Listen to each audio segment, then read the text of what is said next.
જય ચેહરમાં, જય સધીમાં, જય ગોગા મહારાજ. ચેહરધામ ભરૂચ ચેનલની અંદર મારા દરેક વ્યુઅર્સનું હાર્દિક સ્વાગત છે. આશા રાખું છું કે ઘરે સુખ શાંતિ સાથે બધા હશે અને આ વિડીયો મોજથી જોતા હશો એ જ આશા સાથે આજે ચેહરધામ ભરૂચ ચેનલની અંદર મારા દરેક વ્યુઅર્સને આવકારું છું. દેવગતિની અવનવી વાતો લઈ, દેવગતિના વિચારો લઈ, એક બાજુ અંધશ્રદ્ધામાંથી માણસને દૂર કરવાની ભાવના સાથે જ્યારે દેવગતિના વિડીયો તમારી સામે લઈ ચેહરધામ ભરૂચ ચેનલમાંથી આવતો તો દરેકને આ વિડીયો ગમશે એવી આશા રાખું છું.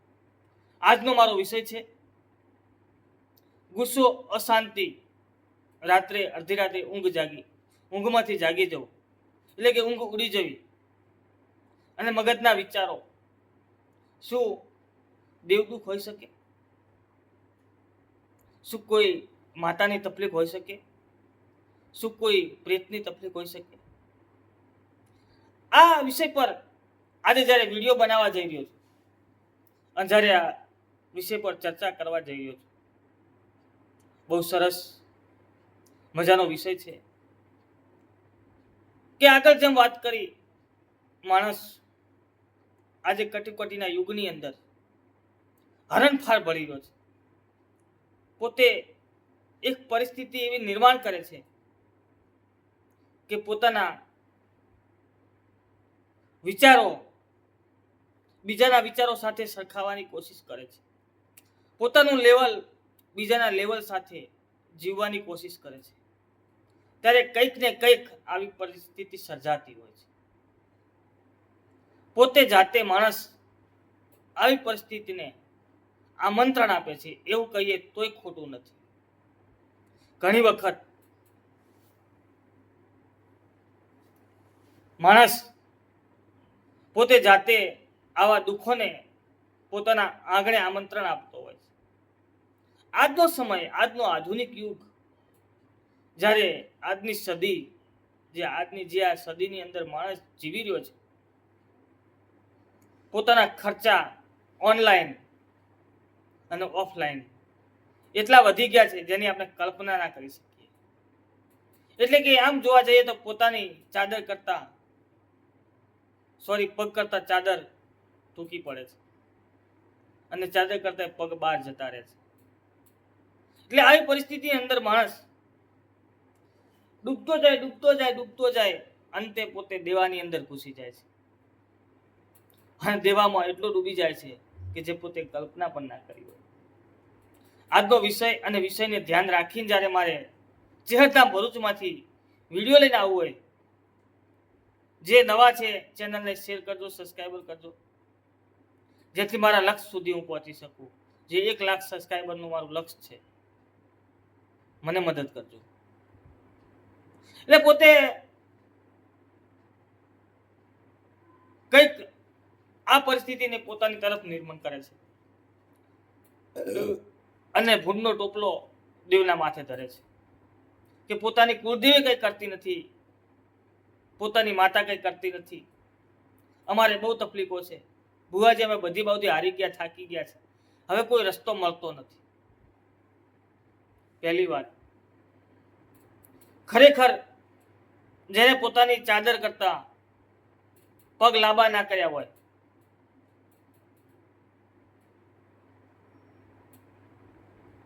અને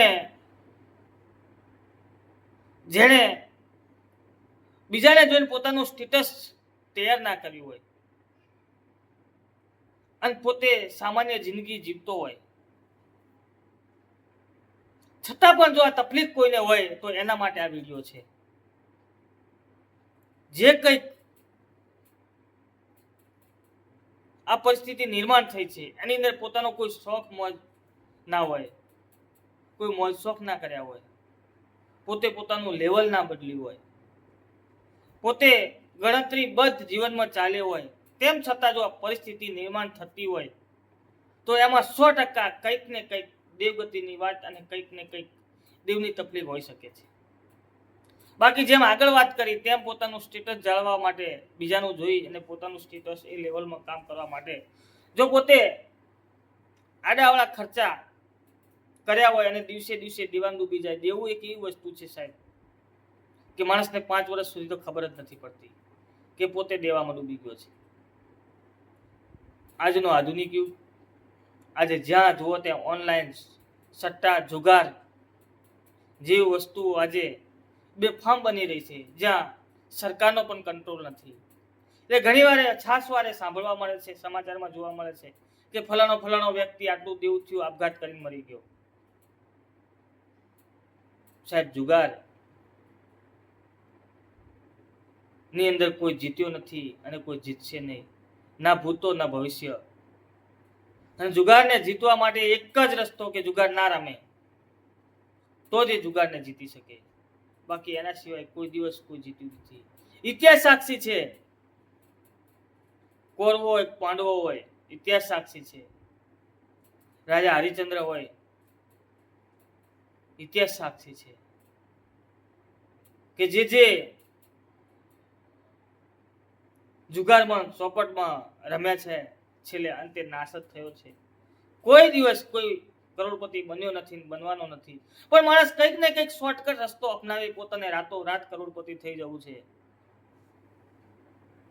આવા સમયે જ્યારે હારી જાય, થાકી જાય, ત્યારે કંઈક ને કંઈક દેવને દોષ આપતો હોય છે, કંઈક ને કંઈક પોતાની કુળદેવીને દોષ આપતો હોય છે, કંઈક ને કંઈક ભગવાનને દોષ આપતો હોય છે. પણ આજનો સમય આવું કંઈ ના કર્યું હોય છતાં પણ માણસ તકલીફ ભોગવી રહ્યો હોય, રાતે ઊંઘમાંથી જાગી જતો હોય છે, ટેન્શન હોય છે, માણસને મગજ દુખતું હોય છે, દુખાવો થતો હોય છે, મગજ ગુસ્સે થઈ જતું હોય છે વારંવાર. તો કંઈક ને કંઈક કોઈક જગ્યાએ કોઈની દેવની તકલીફ હોય તો જ આવું બનતું હોય, બાકી ઉપલા પ્રમાણ કરવા ના કર્યું હોય તો. એટલે આવા કયા દેવ અને આવી કઈ માતાઓ આવી તકલીફ આપી શકે? આ લક્ષણ કોના? મગજ પર વારંવાર ગુસ્સો આવવો, જેની પેઢીએ આ દેવ પૂજાતા હોય એના માટે છે, અથવા કોઈ તકલીફ મોકલી હોય એના માટે આ વિડીયો છે. સૌપ્રથમ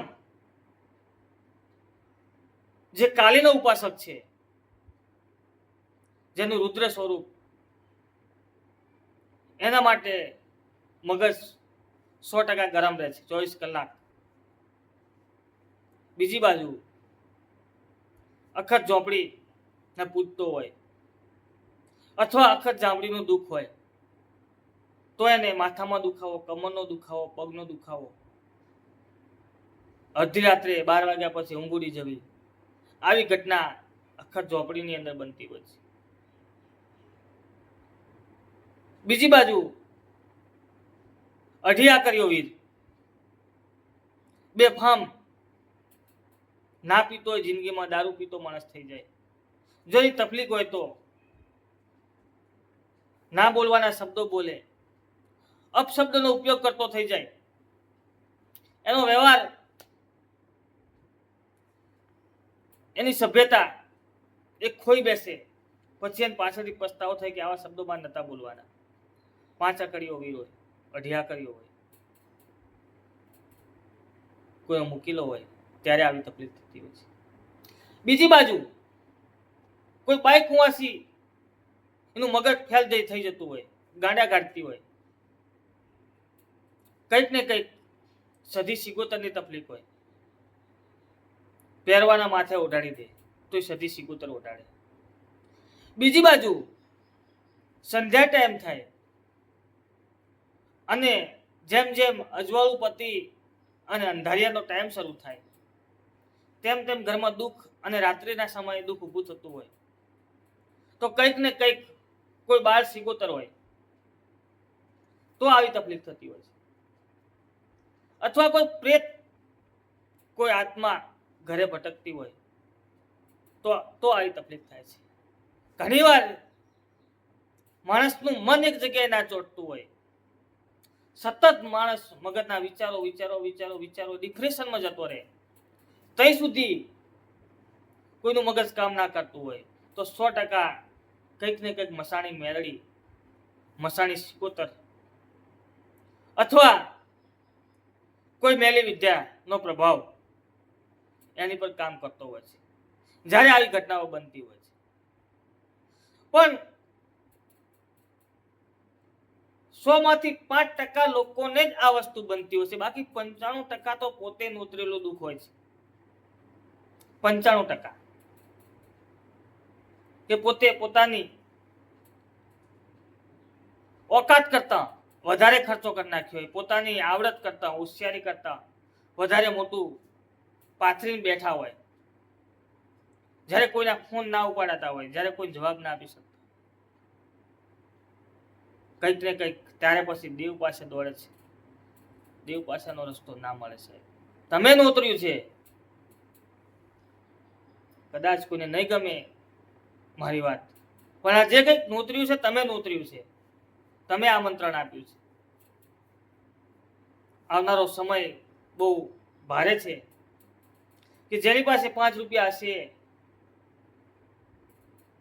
એનો વિજય થશે, જેની પાસે દેવ હશે અને સારા રસ્તેથી પૈસા આવ્યા હશે, સારા રસ્તેથી લક્ષ્મી આવી છે, એનો વિજય થશે. લક્ષ્મી ચંચળ છે, જેવી જગ્યાએથી આવે છે એવી જગ્યાએ જાય છે. ત્રીજી પેઢીએ